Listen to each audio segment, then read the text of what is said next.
Real-life examples of AI. Artificial intelligence is used at various places in real life.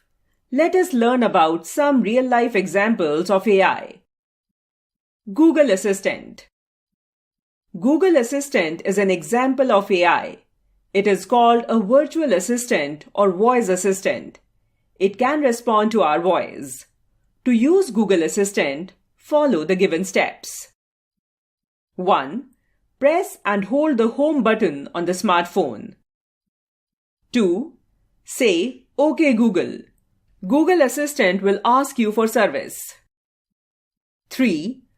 Ask your question from Google Assistant. Face Lock. The face lock feature in the smartphone is an example of AI. Robots.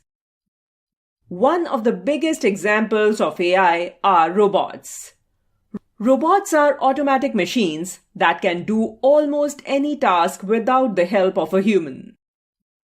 AI fact: Sophia is a humanoid robot developed by the Hong Kong-based company. It is the only robot to get citizenship of a country.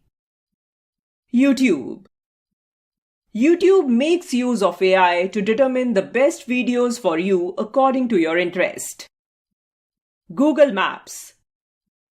Google Maps are used to locate the place and find the best route to reach the destination. Google Maps also use AI.